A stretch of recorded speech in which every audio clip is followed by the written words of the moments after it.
Welcome to Breakfast with Spaniels with Dr. Judy Morgan.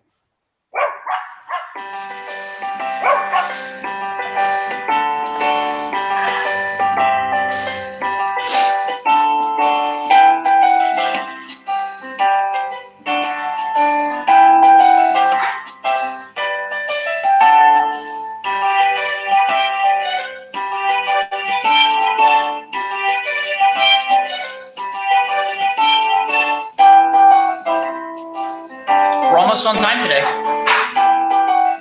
Missed it by that much.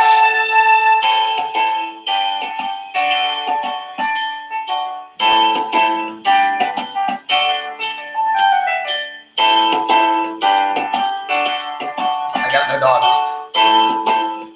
They're hiding somewhere. Probably begging for Shots' breakfast.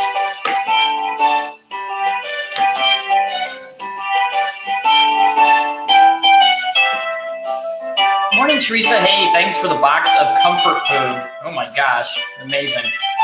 Arrived yesterday. Can't wait to dig in. You can purchase all of Dr. Morgan's products at her website at www.drjudymorgan.com. Now it's time to sit back, relax, and enjoy the show. Welcome. All right. So Patty says, good morning from chilly Columbus, Ohio, ready for summer. I have to say, North Carolina is better because it gets up to about 52 to 55 each afternoon, which is really lovely. It's just really nice. So we've got foundation blocks sitting all lined up along the house foundation, ready to get mortared together today. Yesterday, Hugh gave Mom and I a lesson in the difference between mortar and concrete and cement and learning lots. There's all these struts put up around the foundation, and I didn't know what those were for, and found out that that's where they put their little strings across to make sure all their block is evenly laid. This is educational. I'll have to, from the Philippines, I'll have to have Hugh, 18 to 20 inches of snow. I'll have to have Hugh do a educational Facebook Live out at the site, and he can explain all this stuff because it's actually pretty cool. I never built a house before. So anyway, I want to talk about stress colitis because I did a great, and these people are probably watching, but I did a great consultation yesterday. And for some reason, my phone showed up one name in the time slot. So I did all my prep work for a dog with liver cancer. And then when I went to sign on, there was a different name in Zoom. And I said, that's a problem. Wasn't the same family, wasn't the same dog. So I had to do really quick shuffle to figure out what we were talking about. But so this is a little dog. The owner was great. She described the tongue as purple. Usually on the tongue description, I get pink. But she was great, and she described it as purple. And thought that her dog was also having kidney problems. And when I looked at the lab work, this dog goes into the hospital about 4 times a year for bloody vomiting and diarrhea, has to be hospitalized. And when she's there just for like a normal cardiology checkup, her BUN, which is the blood urea nitrogen, is fairly normal. It's like 35. And when she goes in for the hemorrhagic bloody vomiting and diarrhea, her BUN comes up around 50 to 55. And so I don't know whether the vet clinic told her the dog was having kidney problems or whether she just knew that a high BUN was associated with kidney problems, but she assumed the dog was having kidney issues. And actually, that high BUN in her case was from the bleeding in the bowel. So if you have animals with ulcers or any kind of bleeding in the bowel, the BUN will be higher because that blood is a nitrogen product. It's a protein, and when it breaks down and is absorbed, the BUN goes up. So her dog's kidney function was actually really, really good, and there was nothing to worry about there. But the dog, the last time it had bloody vomiting and diarrhea, which was the week after Christmas, went into the hospital per usual routine, and had an ultrasound that looked really good and got a diagnosis of inflammatory bowel disease. So, of course, they wanted the dog to be treated for inflammatory bowel disease, novel proteins, yada, yada. And the dog does not have inflammatory bowel disease. That's a wrong diagnosis in this case. Dogs with inflammatory bowel disease or cats with IBS, IBD, they're going to have ongoing problems daily, whether it's vomiting, mushy stools, mucus in the stools, blood in the stools. And on the ultrasound, you're going to see changes in the small and or large bowel. This dog didn't have any of that, yet was still given a diagnosis of inflammatory bowel, which is a bad thing because inflammatory bowel, the traditional veterinarians want to treat with things like long-term metronidazole, long-term Tylosin, long-term steroids. And we don't want to sentence this dog to that because that's not what this dog has. What this dog has is stress colitis, and the owners knew it.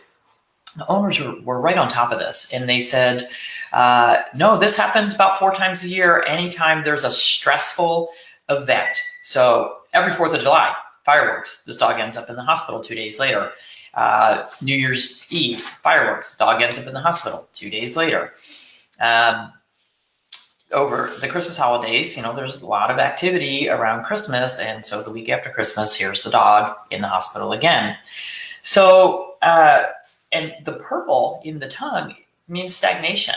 So this is one of those cases where we've got liver cheese stagnation, and it is causing heat to rise. So we're getting acid reflux with this dog in the middle of the night. They said around 2:30, which the liver time is 1 to 3, and that's when this dog is getting up and having that reflux in the middle of the night.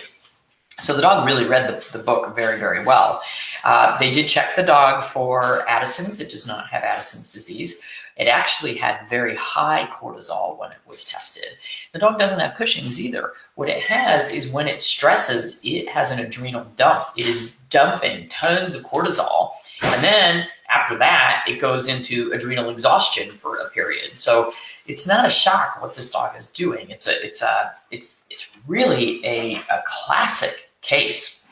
So we're working on a few things with this dog. We want to decrease its stress and anxiety. So we're going to add in some CBD. We're going to add in some homeopathics for anxiety. We're adding flower essences for anxiety. And we're having them make a safe room for this dog.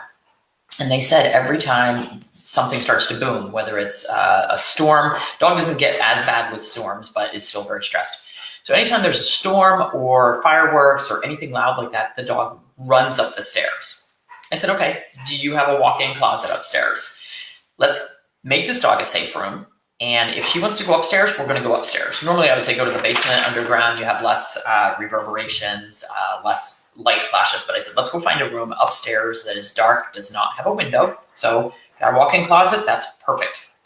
And we're going to put something in there that the dog really likes. So whether it has a bed that it really likes, this is a little tiny dog. So I actually sent them a link to our cat caves because I thought, well, if this dog would fit in a little cave, dogs are den animals. And when they get frightened, they want to dive in their den. So we're going to make a den. And I said, here's the bad news. You're going to have to make this safe room safe long before a storm comes about. So if we start working on this now, we should be good by the 4th of July. So we're going to spray some lavender in there to make a calming. So we can use lavender essential oil or lavender spray. We're going to make the room calming. And then we're going to put the dog's favorite treats or toys in there. We're going to put the dog's favorite bed in there. We're going to play music in there. And I said, you have to figure out which music works best for your dog. Me personally, I feel like some nice classical soothing music played at a pretty decent volume to drown out what's going on outside. But I have had some people say, hey, Metallica, heavy metal works really well because it, drowns out everything else that's going on. So you just have to figure out what works for you. And I said, the bad news is you're going to have to go sit in the closet with your dog and get the dog to know that this is the safe space. So read a book, get on your phone, whatever it is you do, you guys are going to go sit in the closet quite a bit between now and July. And we're going to have those anti-anxiety things on board, and we're going to make this, I said, maybe you want to feed the dog in the closet for a little bit or whatever the safe room ends up being.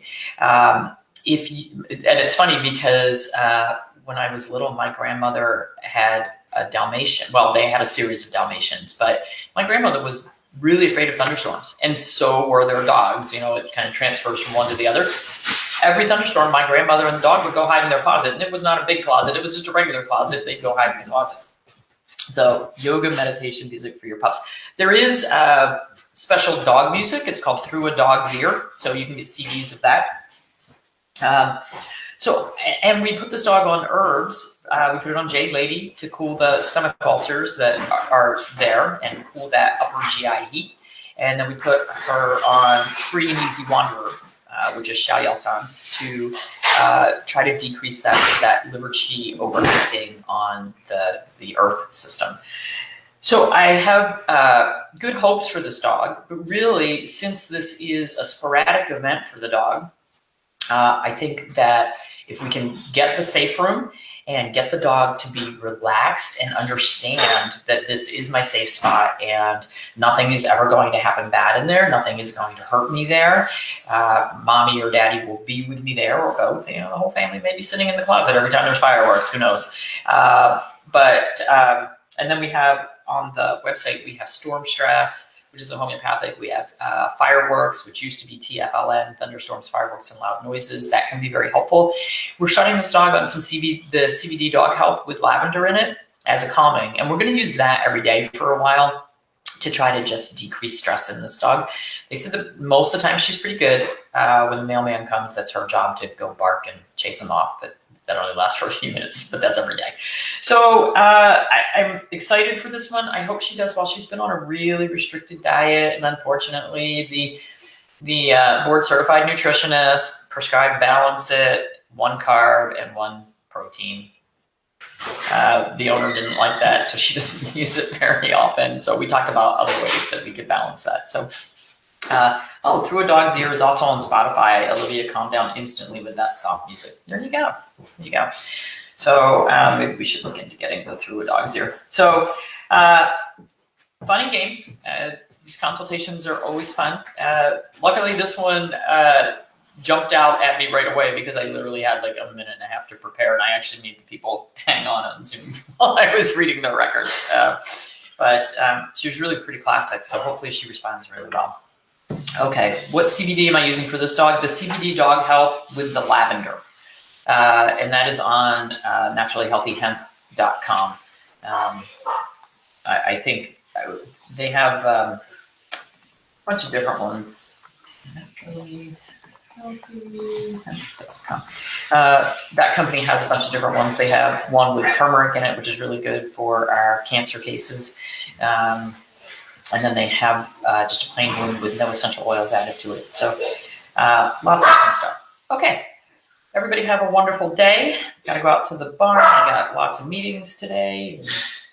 Just podcast to record, just stuff. But it's TGIF. But it's TGIF, and we'll see supporters tonight. So What time? 7 p.m. Eastern. I think when I posted it, I didn't put Eastern, so it is Eastern.